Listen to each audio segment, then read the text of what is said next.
بسم اللہ الرحمن الرحیم اعوذ باللہ من الشیطان الرجیم بسم اللہ الرحمن الرحیم۔ السلام علیکم ورحمۃ اللہ وبرکاتہ۔ تمام ہی قرآنی وظائف ایڈوائزر چینل کے قابل عزت قابل احترام پیارے دوستو، میں ہوں آپ کا خادم محمد مظہر صدیق چشتی، جو کہ آج پھر آپ کے لیے ایک خصوصی موضوع لے کر حاضر ہوا ہوں، اور اللہ کریم کی پاک ذات سے امید کرتا ہوں کہ آپ سب خیر و عافیت کے ساتھ ہوں گے۔ دوستو، اسی کے ساتھ بڑھتے ہیں آج کے ہم اپنے موضوع کی جانب۔ نہایت ہی غور اور توجہ کے ساتھ سماعت فرمائیے۔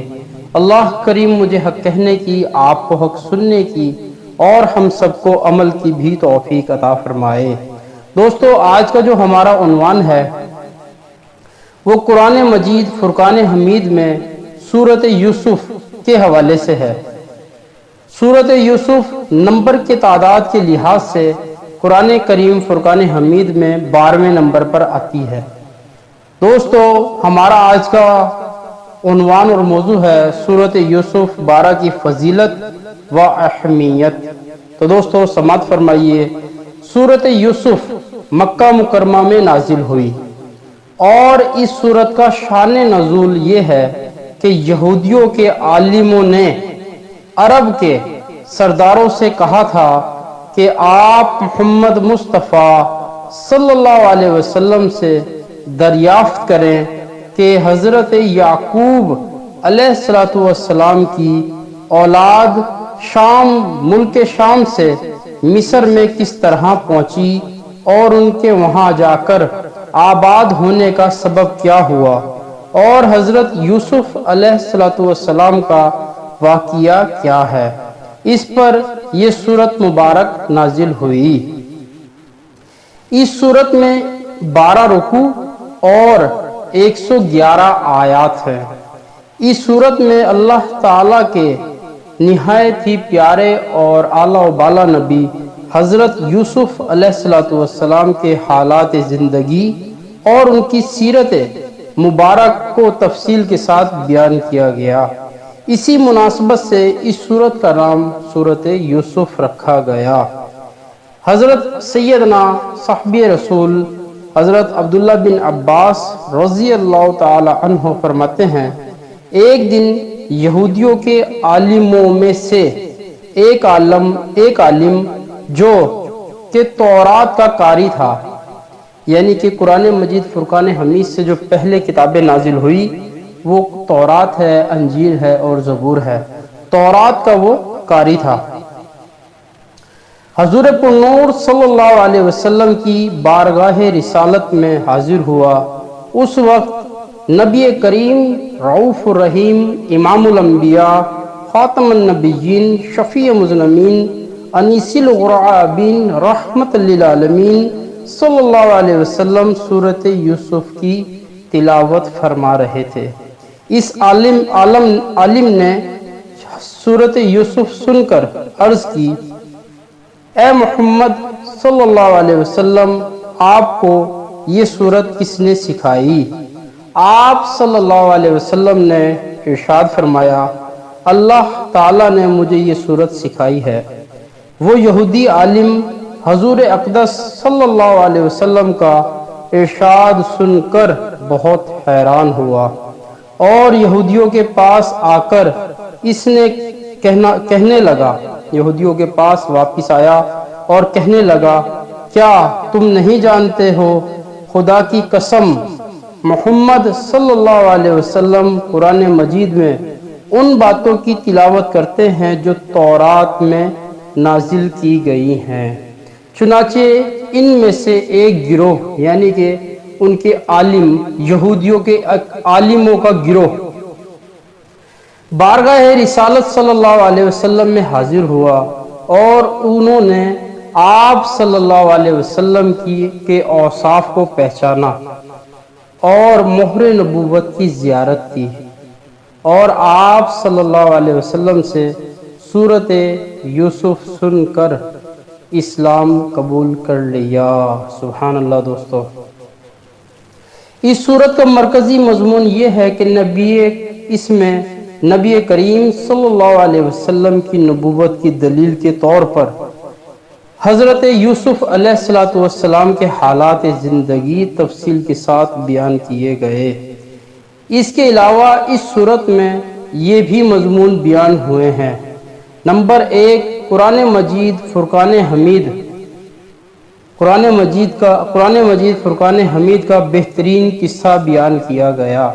دوستو، کوئی بھی ورد ہو، وظیفہ ہو یا نیک کام ہو، اس کو کرنے سے پہلے اگر ہم اس کی نیت کر لیں تو بہت زیادہ اچھی، اعلیٰ اور عمدہ بات ہے۔ اور نیت ہمیشہ ہمیں یہی رکھنی چاہیے کہ اللہ اور اللہ کے حبیب جناب پاک محمد مصطفیٰ صلی اللہ علیہ وسلم ہم سے راضی ہو جائیں۔ جہاں پہ وہ ہم سے راضی ہو جائیں گے، ہماری ہر طرح کی مشکلات، پریشانیاں، دقتیں آسان ہو جائیں گی، ہماری دین، دنیا، عقبہ آخرت بہتر ہو جائے گی۔ اگر ہم یہ چاہتے ہیں کہ یہ سب چیزیں ہمارے لیے آسان بھی ہو جائیں اور بہتر بھی ہو جائیں، تو ہمیں چاہیے کہ ہم قرآن مجید فرقان حمید کی تلاوت کریں، اس کی تفصیل پڑھیں، اس کو اپنی زندگی کا حصہ بنائیں، اور اس کے حکم کے مطابق قرآن مجید میں جو اللہ نے حکم فرمائے ہیں، احکام بیان کیے ہیں، ان کے مطابق اپنی زندگی کو گزارنے کی کوشش کریں، اور اپنے گھر والوں کو، اپنے عزیز و اقارب کو، اور جو بھی آپ سے تعلق رکھنے والے دوست ہیں ان کو بھی اس کی تلقین کریں، گاہے بگاہے کریں، اور کوشش کرتے رہیں کہ آخر ایک دن کوئی نہ کوئی ہم سے سن کے اس پہ عمل کرنے لگے گا۔ آخر اس سے پھر آپ کی اور میری اور ہم سب کی ذریعہ نجات و مغفرت بھی بن سکتا ہے۔ دوستو، ہمیں لمحہ ب لمحہ یہی غور، یہی فکر، یہی سوچ رکھنی چاہیے۔ آخر دوستو، آخر موت ہے، آخر ایک وقت موت نے آ کے کھڑے ہو جانا ہے، ایک ٹائم مقرر ہے اس کا، اور ہم نے چلے جانا ہے۔ دوستو، اچھے کاموں کی وجہ سے ہمارے لیے کچھ آگے آسانیاں ہو جائیں گی۔ اگر ہم اچھے کام نہیں کریں گے، برے کرتے رہیں گے، تو پھر اس سے ہمارے لیے مشکلات آگے پیدا ہوں گی۔ تو دوستو، ہمیں چاہیے کہ ہم اپنے لیے آسانیاں پیدا کریں۔ دوستو، واپس بڑھتے ہیں اپنے موضوع کی جانب۔ نمبر 1، قرآن مجید کا بہترین قصہ بیان کیا گیا۔ میں آپ کو سورۃ یوسف کی فضیلت و اہمیت بتا رہا تھا۔ تو دوستو، واپس بڑھتے ہیں اپنے مضمون کی طرف، اپنے موضوع کی طرف۔ قرآن مجید فرقان حمید کا بہترین قصہ بیان کیا گیا، یہ تھا نمبر 1۔ نمبر 2، حضرت یوسف علیہ السلام کے واقعے میں یہودیوں کے لیے نبی کریم رؤوف الرحیم صلی اللہ علیہ وسلم کی نبوت کی نشانیاں ہیں۔ نمبر 3، تاجدار رسالت صلی اللہ علیہ وسلم سے پہلے جتنے بھی انبیاء کرام علیہ السلام دنیا میں تشریف لائے ہیں، سب مرد ہی تھے۔ کسی عورت کو نبوت حاصل نہیں ہوئی، کسی عورت کو نبوت نہیں ملی، کسی بھی عورت کو میرے اللہ کریم نے نبوت نہیں دی۔ نمبر 4، انبیاء کرام علیہ السلام اور ان کی قوموں کے واقعات میں عقل مندوں کے لیے، یعنی کہ سمجھدار، دانا لوگ، بہت زیادہ عقل مند اور سمجھدار لوگوں کے لیے عبرت اور نصیحت ہے۔ نمبر 5، اس سورت کے آخر میں قرآن مجید فرقان حمید کے اوصاف بیان کیے گئے۔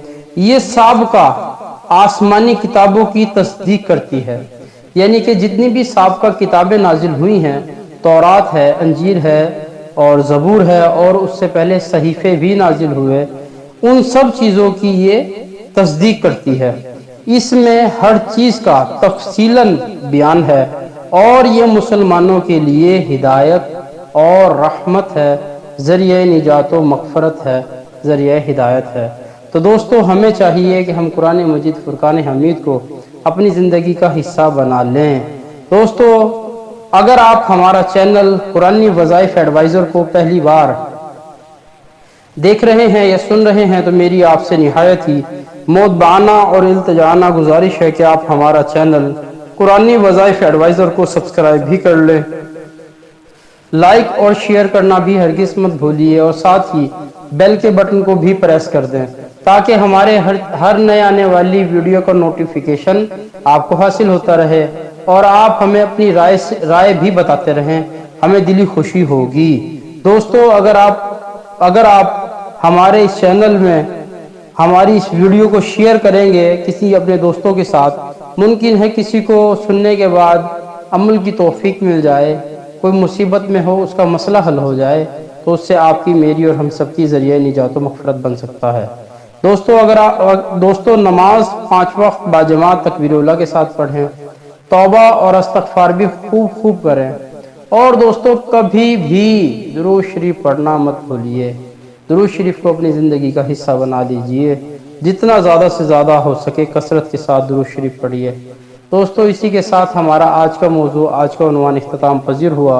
انشاءاللہ پھر دوبارہ کسی اور موضوع کے ساتھ، کسی اور مضمون کے ساتھ حاضر ہوں گے۔ اس وقت تک کے لیے اللہ آپ کا، میرا اور ہم سب کا حامی و ناصر ہو۔ جزاک اللہ خیر۔